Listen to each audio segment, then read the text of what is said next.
Goeiedag en baie welkom. Wat is dit om goed te doen deur met hoop te lewe en hoop uit te leef? Dalk laat dit jou ook wonder oor hoe God jou roep in die wêreld om jou.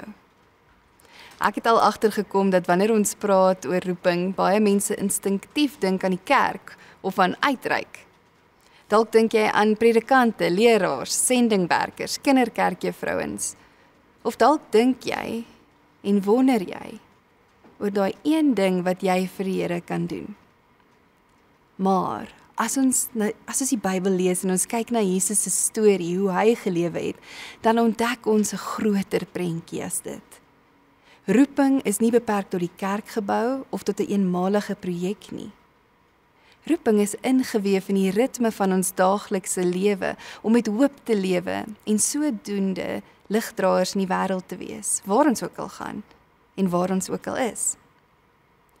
Jesus sê in Johannes 20 vers 21, soos die Vader my gestuur het, stuur ek julle ook. En in Matteus 28 herinner hy sy disippels, gaan dan na al die nasies toe en maak die mense my disippels. Met ander woorde, nooi mense na hierdie manier van lewe toe, deurdat hulle my, Jesus, kan leer ken.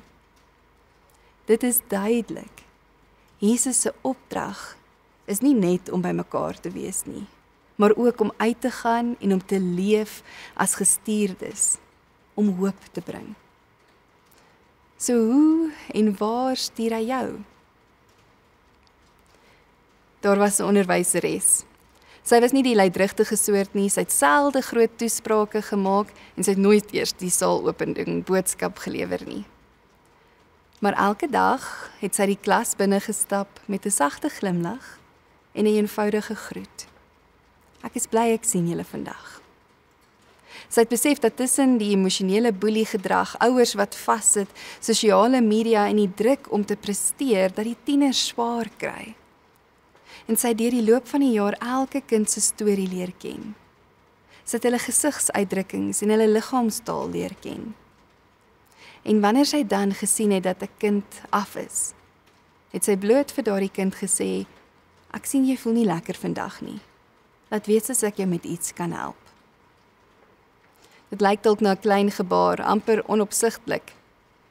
Maar vir die tieners wat soms onseker en onrustig en deur mekaar gevoel het, was sy vir hulle 'n anker. Sy het nie net vakinhoud geleer nie, sy het lig gebring. Sy het gewys hoe hoop en liefde in alledaagse woorde kan leef. Sy het verstaan dat roeping nie net op 'n Sondag of in 'n kerk plaasvind nie. Haar roeping het daagliks in die klaskamer afgespeel, tussen witborde en skrifboeke, waar sy 'n ligdraer geword het. Sy het gewys hoe waar daardie ou spreekwoord is, it's better to light one candle than to curse the darkness.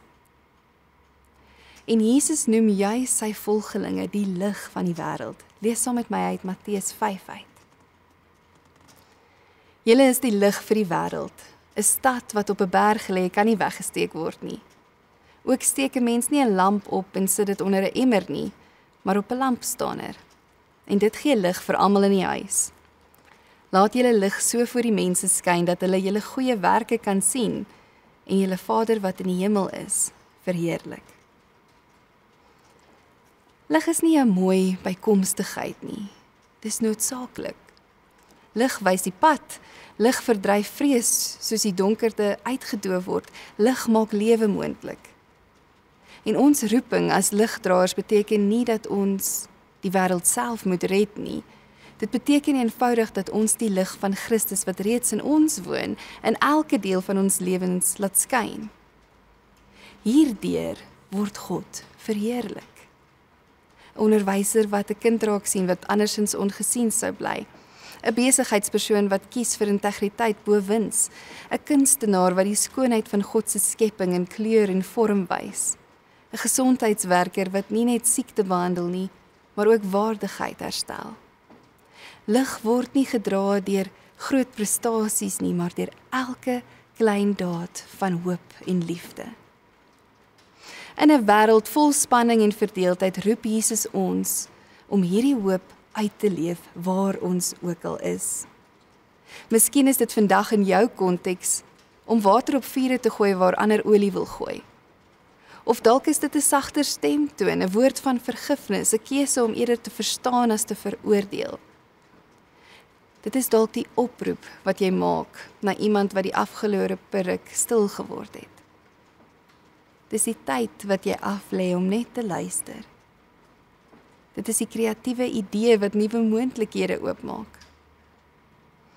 Waar ons ook al hoop kan uitleef, herinner ons mense dat God se koninkryk, sy heerskappy, reeds aanbreek, selfs in donker dae.